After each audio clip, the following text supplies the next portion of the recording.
Chandralekha laptop open చేసింది. ఓరకంట అక్కను చూస్తోంది.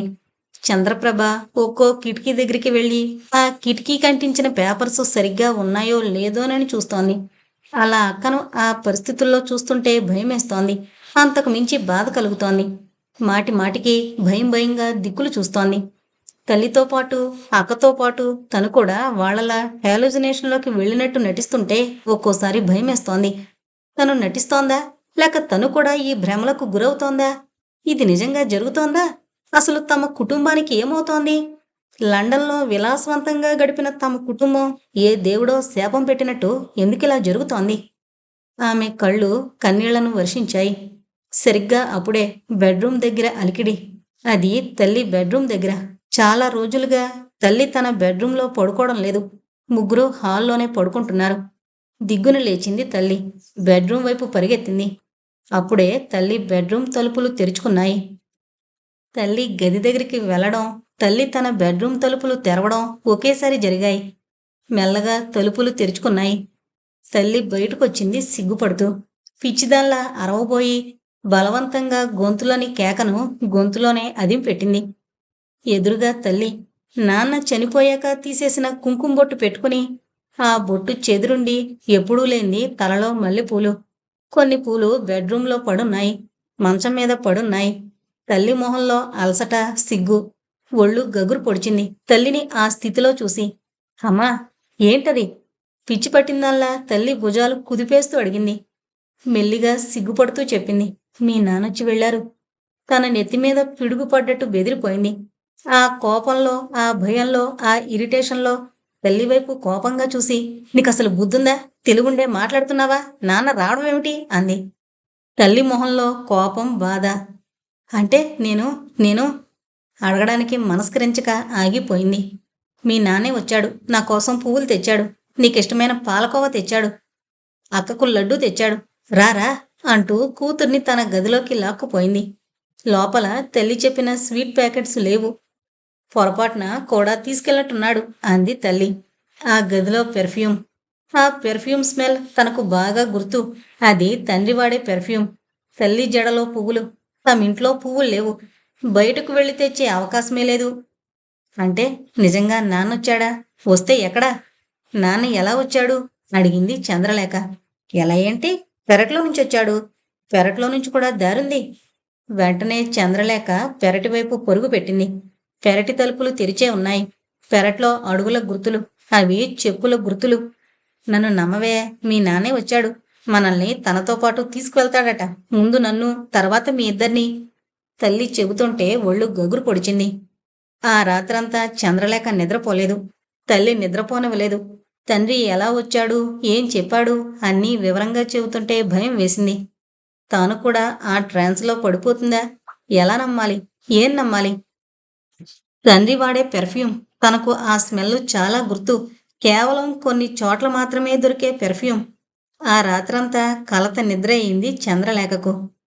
ఇంకా పూర్తిగా తెల్లవారకముందే తలుపు ఎవరో తడుతోన్న శబ్దం. రాత్రి ఫ్యూజు తీసేయడం వల్ల కాలింగ్ బెల్ శబ్దం వినిపించలేదు. తలుపుల మీద శబ్దం విని తల్లి తన గదిలో నుంచి పరిగెత్తుకొచ్చింది. మీ నాన్నే వచ్చుంటారు అంటూ. చంద్రప్రభ తలుపు వంక భయంగా చూస్తోంది. చంద్రలేఖకు వచ్చింది ఎవరో తెలుసు. మెల్లిగా తల్లి దగ్గరికి వెళ్ళి గుసగుసగా, "ష్! నాన్నతో మాట్లాడడానికి ఇద్దరొచ్చారు. వాళ్ళు ఆత్మలతో కూడా మాట్లాడతారు. నేనే రమ్మన్నాను. మన ఇంట్లో ఉన్న దెయ్యాలను పంపించేస్తారు" చెప్పింది. అవునా? వాళ్ళకెలా తెలుసు? వాళ్ళను నువ్వెప్పుడు కలిశావు? అనుమానంగా కూతురి వంక చూస్తూ అడిగింది తల్లి. రాత్రి నువ్వు నాన్న వచ్చి వెళ్ళాడని చెప్పాక నేను పూజ బోర్డు దగ్గర నాకు తెలిసిన ఆత్మల ఫ్రెండ్స్తో మాట్లాడాను. వాళ్ళు ఆత్మలతో మాట్లాడే వాళ్ళను పంపిస్తామని చెప్పారు. తల్లికి చెప్పింది చంద్రలేఖ వెళ్ళి తలుపు తీస్తూ. సమీర్, భార్గవి లోపలికొచ్చారు. వాళ్ళ వేషధారణ పూర్తిగా మారిపోయింది. 60 సంవత్సరాల వ్యక్తిలా మారిపోయాడు సమీర్. తెల్లటి జుట్టు, సూటు, కళ్ళజోడు. భార్గవి కూడా 50 ఏళ్లావిళ్లా మారిపోయింది. నలుపు రంగు చీర, జాకెట్టు, మెడలో విచిత్రమైన పెద్ద పెద్ద పూసల దండ. వాళ్ళు లోపలికొస్తూనే చంద్రప్రభ, చంద్ర కళలను గమనించారు. వాళ్ళు తమ వైపు అనుమానంగా చూడడం కూడా గమనించారు. సమీర్ ఇంటి పైకప్పు వైపు చూస్తూ తన చేతిలో ఉన్న స్టిక్ను గాలిలో ఆడించి చంద్రలేఖ వైపు చూసి చూపుడు వేలు నోటి మీద వేసుకుని, "ష్! మిస్టర్ రాజేంద్రనాథ్ గోడ మీద నిద్రపోతున్నారు, డిస్టర్బ్ చేయకండి." ఇంతకు మిస్టర్ రాజేంద్రనాథ్ ఎవరు అని అడిగాడు. ఎప్పుడైతే తన భర్త గురించి సమీర్ ప్రస్తావించాడో ఆమెకు తమ ఇంటికి వచ్చిన వాళ్ల మీద నమ్మకం కుదిరింది. అందుకే ఉత్సాహంగా ముందుకొచ్చి, "మా వారు, వీళ్ళ నాన్నగారు, నేను చెబితే వీళ్ళు నమ్మడం లేదు" అంది సమీర్తో. "నా కళ్ళకు స్పష్టంగా కనిపిస్తున్నారు, కానీ తనకు నేను కనిపించడం లేదు. నేను చెప్పినట్టు చేయండి, మీ అందరికీ కనిపిస్తాడు" సమీర్ చెప్పాడు. చంద్రకళ అలాగే అన్నట్టు తలూపింది. "ముందు మా పూజకు కావలసిన ఏర్పాట్లు చూడండి. మీరంతా వెళ్ళి ఒక గదిలో కూర్చుని తలుపులు వేసుకోండి. నేను పిలిచే వరకు ఎవరూ బయటికి రాకూడదు" చెప్పాడు సమీర్. అందరూ ఒక గదిలోకి వెళ్లారు. గడి బయట నుంచి గొళ్ళెం పెట్టాడు సమీర్. ఆ ముగ్గురిని లోపల పెట్టి గొళ్ళెం పెట్టగానే రంగంలోకి దిగింది భార్గవి. తమ చేతిలో ఉన్న బ్యాగు ఓపెన్ చేసింది. అందులో ఉన్న అతి శక్తివంతమైన కెమెరాలను ఆ ఇంట్లో అన్ని మూలలకు బిగించడం మొదలుపెట్టింది. సమీర్ తన చేతిలో ఉన్న mini tape recorder button on చేశాడు. అందులో నుంచి మంత్రాలు గట్టిగా లోపల గదిలో ఉన్న వాళ్లకు భీకరంగా వినిపిస్తున్నాయి. అవి సమీర్, భార్గవి గొంతులతో రికార్డు చేయబడ్డాయి. తాము క్షుద్రపూజ చేస్తున్నట్టు వాళ్లను నమ్మించడమే వాళ్ళ ఉద్దేశం. స్పీకర్లు కూడా అమర్చారు. ఆ ఇంట్లో ఏ మూల ఏం జరిగినా స్పష్టంగా చీకట్లో కూడా రికార్డు చేసే శక్తివంతమైన కెమెరాలవి. క్రితం రోజు రాత్రే భార్గవికి తాము చేయబోయే ఆపరేషన్ గురించి పూర్తిగా చెప్పాడు. సరిగ్గా 45 నిమిషాల తర్వాత వాళ్ళున్న గది తలుపులు తెరిచారు. ఆ ఇంట్లో పసుపు నలుమూలలా చల్లారు. గది మధ్యలో ముగ్గేశారు. చంద్రకళ సమీర్ వంక చూసి, "నేను మా వారితో మాట్లాడొచ్చా? మా పిల్లలకు వాళ్ళ నాన్న కనిపిస్తారా?" ఆదుర్దాగా అడిగింది. "కనిపిస్తారు, కానీ మీరు కొద్దిగా ఓపిక పట్టాలి.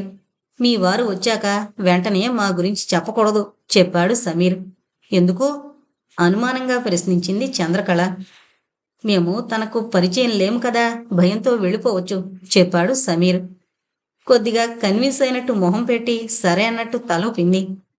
"ఇప్పుడు మీరు వెళ్ళిన గదిలో కూడా పూజ చెయ్యాలి" అని చెప్పి ఆ గదిలోకి వెళ్ళి తలుపులు వేసుకుని అక్కడ కూడా సీక్రెట్ కెమెరాలు ఫిక్స్ చేశారు. సిఏ దుర్జన కుమార్ బెడ్ కిందున్న మొబైల్ ఫోన్ తీశాడు. అది నిన్న రాత్రి ఒక వార్డు బాయ్ చేత సీక్రెట్గా వచ్చిన ఫోన్. అది స్మార్ట్ ఫోన్ కాదు. దాన్ని ట్రాక్ చేయడం కూడా కష్టం. అది కొత్త నెంబర్. డీసీపీ అవినాష్ తన మీద నిఘా పెట్టాడన్న అనుమానం సిఏ దుర్జన కుమార్కు వచ్చింది. కానిస్టేబుల్ వహీద్ తనను అంటిపెట్టుకునే ఉంటున్నాడు. సరిగ్గా తనకొచ్చిన అనుమానమే మరో వ్యక్తికి వచ్చింది. అతనే ఈ కథకు కీలకమైన వ్యక్తి. నిన్న రాత్రి తాను నిద్రపోతుండగా వార్డు బాయ్ వచ్చాడు. తన చేతికి కట్టుకట్టాలని చెప్పాడు. వహీదు ముందొచ్చి వార్డు బాయ్ వంక చూసి వార్డు బాయ్ కట్టు కట్టాడని బ్యాండేజీ తీయడం చూసి బయటకు వెళ్ళి కూర్చున్నాడు. వార్డు బాయ్ బ్యాండేజ్ కట్టుకట్టి సిఏ దుర్జన కుమార్ వంక చూసి, "రాత్రి అందరూ పడుకున్నాక బ్యాండేజ్ విప్పి మొబైల్ తీసుకో" అని చెప్పాడు. అప్పుడు గమనించాడు, మొబైల్ ఫోను పెట్టి పైనుంచి బ్యాండేజీ కట్టుకట్టారని. తర్వాత బెడ్ సర్ది బెడ్ షీట్స్ మారుస్తారు. అప్పుడు అనుమానం రాకుండా ఉండడానికి ఇలా చేశారని అర్థమైంది. ఒక్క క్షణం ఒళ్ళు జలదరించింది. అవతల వ్యక్తి క్రిమినల్ మైండ్ చూసి ఒక పోలీస్ ఆఫీసర్నే షాక్కు గురి చేశాడు. మామూలు సాదాసీదా మొబైల్, కొత్త సిమ్ము, యాక్టివేట్ అయింది. సైలెంట్ మోడ్లో ఉంది. సరిగ్గా అర్ధరాత్రి 12 గంటలకు వాష్రూంలోకి వెళ్ళాడు. తనకు వచ్చిన ఇన్ఫర్మేషన్ ప్రకారం సరిగ్గా 12 గంటలకు మొబైల్ రింగ్ అయింది. "నువ్వు మాట్లాడుకో, నేను చెప్పేది విను. రేపు నిన్ను డిశ్చార్జ్ చేస్తారు.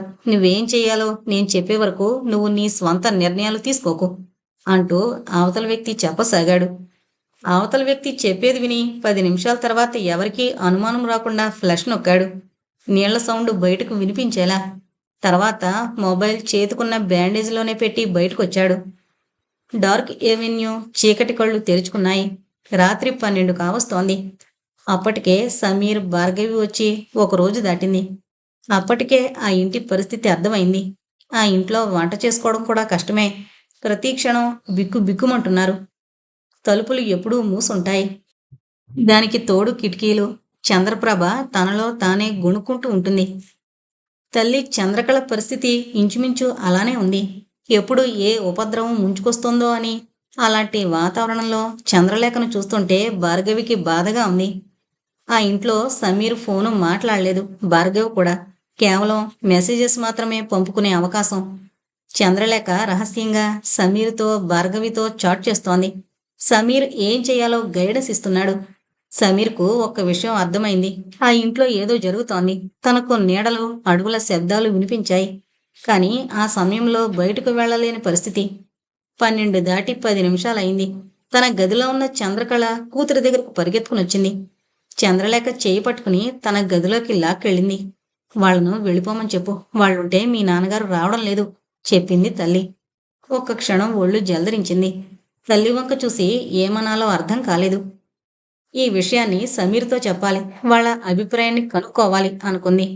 వెంటనే తల్లి వంక చూసి వాళ్లకు చెబుతాను అంది. చెప్పడం కాదు, వెళ్ళిపోమని చెప్పు. వాళ్ళు వెళ్ళగానే మీ నాన్నొస్తాడు చెప్పింది తల్లి. చంద్రలేఖ అలాగే అని వెనక్కి తిరిగింది. తన మొబైల్ నుంచి వాళ్లకు విషయాన్ని వాట్సాప్ ద్వారా తెలియజేసింది. సమీర్ ఓకే అన్నాడు. సమీర్, భార్గవి బయటకు వెళ్లారు. వాళ్ళు వెళ్ళగానే డార్క్ ఎవెన్యూ తలుపులు మూసుకున్నాయి.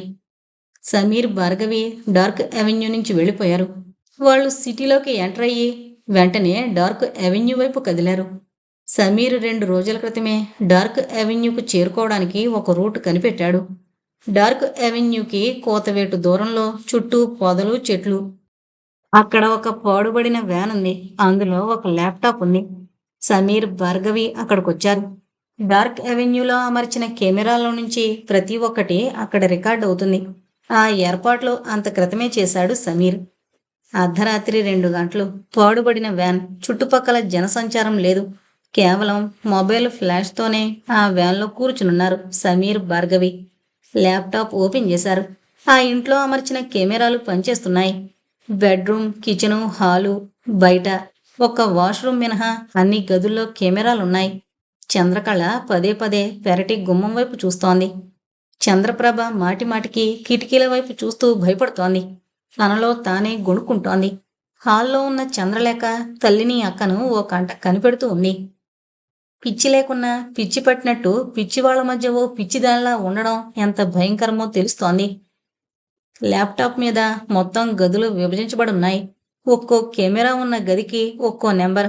కెమెరా 1, కెమెరా 2 ఇలా. భార్గవ్‌కి నిద్ర ముంచుకొస్తోంది.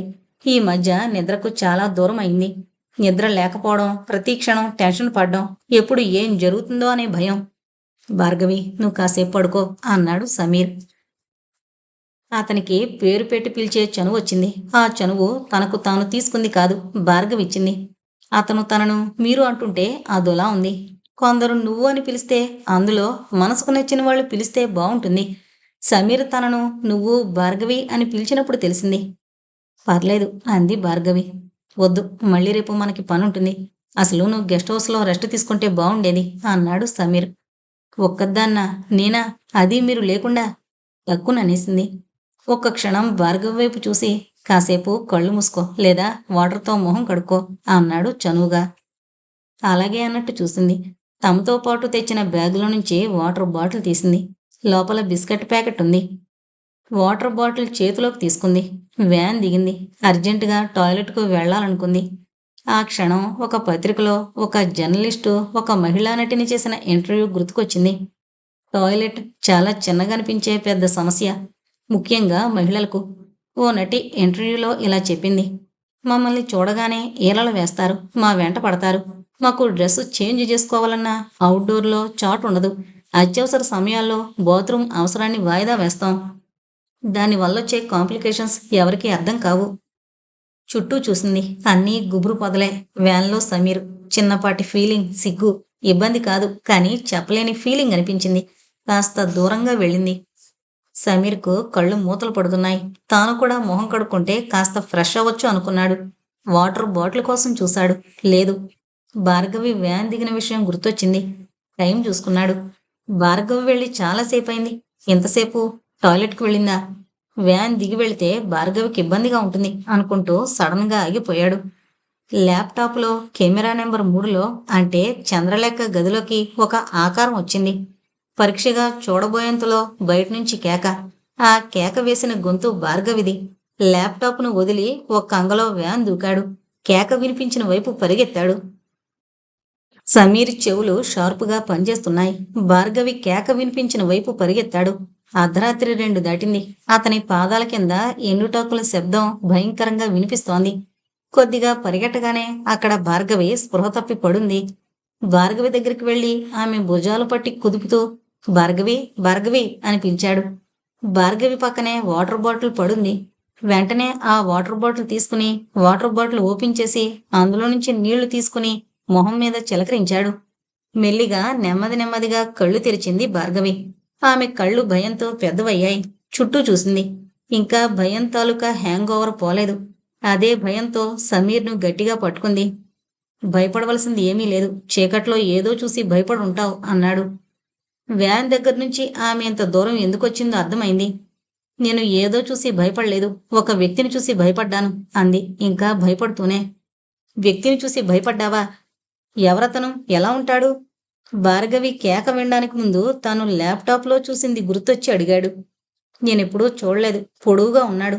నన్ను చూసి ఒడివడిగా వెళ్ళిపోయాడు. నేను వెంబడించేలాగా వెనక్కి తిరిగాడు. ఒకేసారి అతను వెనక్కి తిరగడంతో భయపడి అరిచాను చెప్పింది భార్గవి. ఓకే, ముందు నువ్వు వ్యాన్లోకి పద అంటూ చుట్టూ చూశాడు. ఎవరూ కనిపించలేదు. భార్గవిని జాగ్రత్తగా వ్యాన్ దగ్గరికి తీసుకువెళ్ళాడు. వ్యాన్ దగ్గరికి వెళ్ళి అక్కడి దృశ్యం చూసి షాక్ అయ్యాడు. ల్యాప్టాప్ ముక్కలు ముక్కలైంది. వ్యాన్ బయటకొచ్చి చుట్టూ చూశాడు. తర్వాత వ్యాన్కు ఎదురుగా ఉన్న చెట్టు వైపు చూశాడు. మెల్లగా చెట్టు దగ్గరికి వెళ్ళి చెట్టుకు ఫిక్స్ చేసిన కెమెరా తీశాడు.